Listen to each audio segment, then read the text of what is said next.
Hello, Nexus Church family, to our third installment in our look at John chapter 15, 1 through 9, and examining Jesus' powerful statement, I am the vine.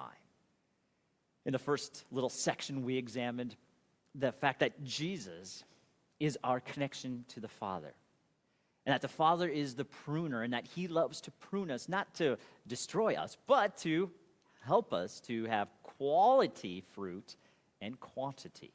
Both are important. And that fruit isn't necessarily about, doing more and being more and saving the world, right? It's about who we are becoming in the fruit of the Spirit: love and joy and peace, patience, kindness, gentleness, goodness, faithfulness, and self-control, the 9 fruits of the Spirit. In the second installment, we looked at the fact that Jesus just simply wants us to connect to him. And how do we do that? Well, we spend time with him, right? We figure out what works for us, whether that's 15 minutes a day or an hour a week, and just start where we can actually set a routine and stick to it. And then we need to figure out how it is that we connect to him. It's not necessarily just reading on our chair in our living room and praying for 10 minutes, right? It looks different for everybody. So find how it is that you connect to Jesus and then stick to it. And then lastly, we looked at the fact that we need accountability partners. Paul said it so beautifully in one of his books to the Corinthians that a person is to strengthen us, encourage us, and comfort us so that we don't slide back when things get tough or when we just want to take an easy way out for a week. We need people to help us along. And now this time, we come to this time where Jesus makes a statement that many people take out of context, or on the other side, these are extremes, people just write it off and say, Jesus, I don't know what you're talking about here, and just slide by it. Don't even look at it, because they don't want to get caught up in, the possibility of the name it and claim it or prosperity gospel. But Jesus really said something here that we need to examine. Because as we spend time with him, blessings occur. And you can't get around it because it's right here. So let's look at verses 6 through 9 in John 15 and see what Jesus means by his statement that he wants to bless. If anyone does not remain in me, it starts out a little rough. He is thrown aside like a branch, and he withers. They gather them, throw them into the fire, and they are burned. If you remain in me and my word remain in you, ask whatever you want and it will be done for you. My Father will be glorified by this, that you produce much fruit and prove to be my disciples. As the Father has loved me, I have also loved you. Remain in my love. So Jesus wastes no time in this one, right?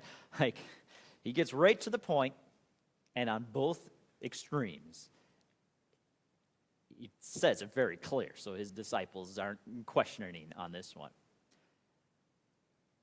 If you choose not to stay connected to him, if you choose to walk away, or maybe in better terms in our day and age, you just say, I'm a follower of Jesus, and then keep living your life the way you want to, living the capitalistic life of getting more and doing more and taking advantage of others and just white lie after white lie and cheat on your taxes and maybe look at porn and spend way too much time worrying about what other people think instead of what God thinks. Like, this could just be on and on and on and on, right?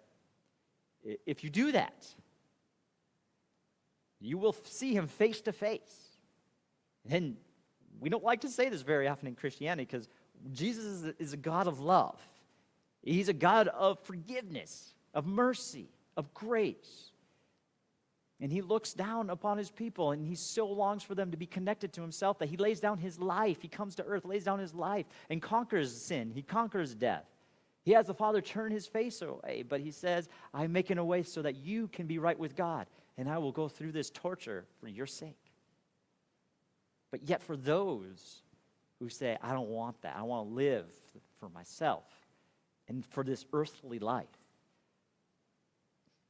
Jesus says, that pruner, the Father, remember, the gardener, if you've removed yourself from Jesus, I'm going to cut you off,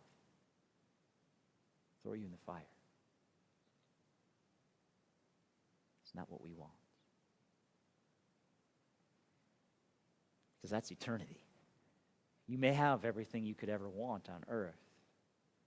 And as so many people find out when they get there, and believe me, as a 40-some-odd-year-old man,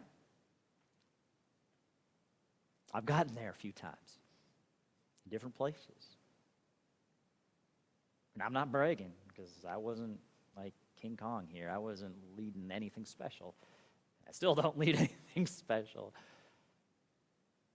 But you look around. What do you see? What do you see, friend? Nothing. You got it. But joy doesn't come with stuff. Peace doesn't come with stuff.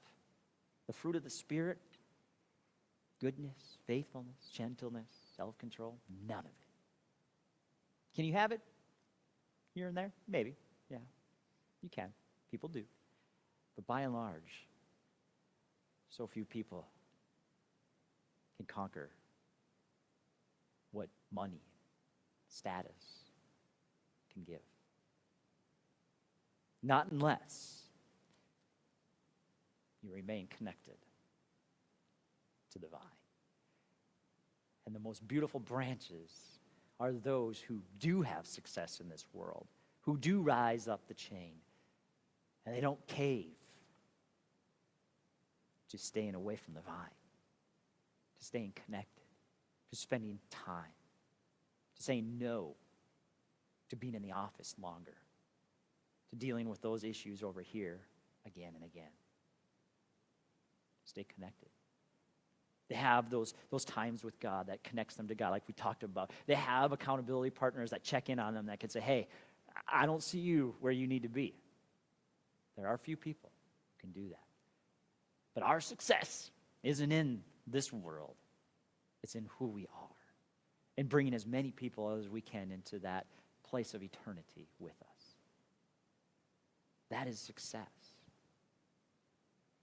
And so when we remain in Him, when we say, I'm not chasing after these things. If God gives it, so be it. I'm going to use it for His glory and bring as many people as I can with me. But my primary success, everything is based upon this one simple truth. I am remaining in the vine.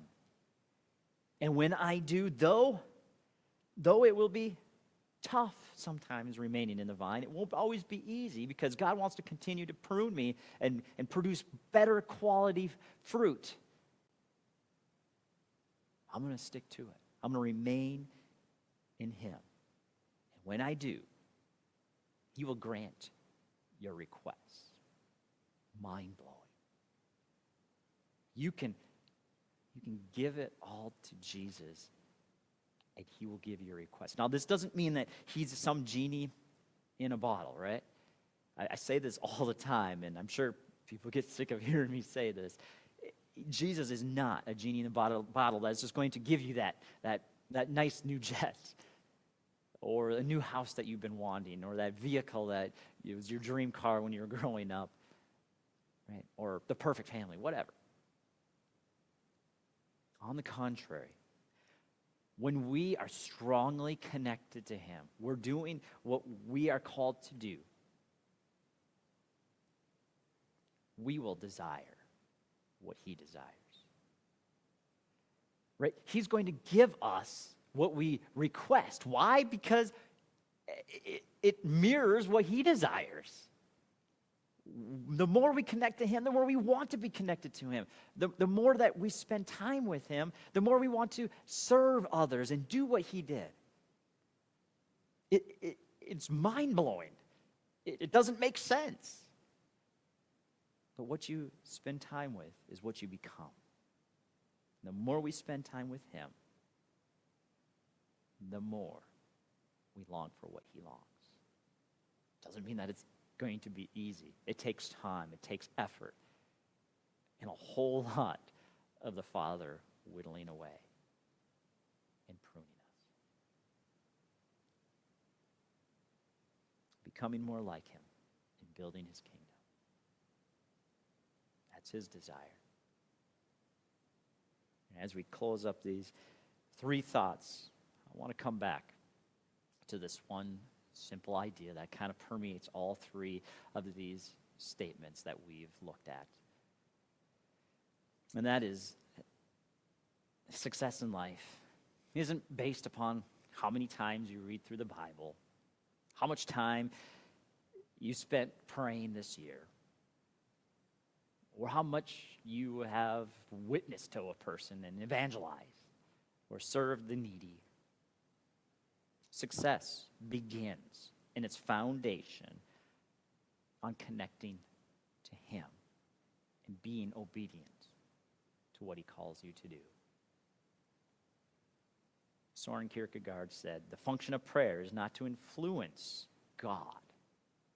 So our time with God, our time spent connecting to the vine, isn't to influence God. We're not here to tell God what to do. But rather, he goes on to say, to change the nature of the one who prays. Will you spend time with God and see how he works in your heart and produces the fruit that will last? Souls in the kingdom and fruit inside of you of love, joy, peace, patience, kindness, gentleness, goodness, self-control.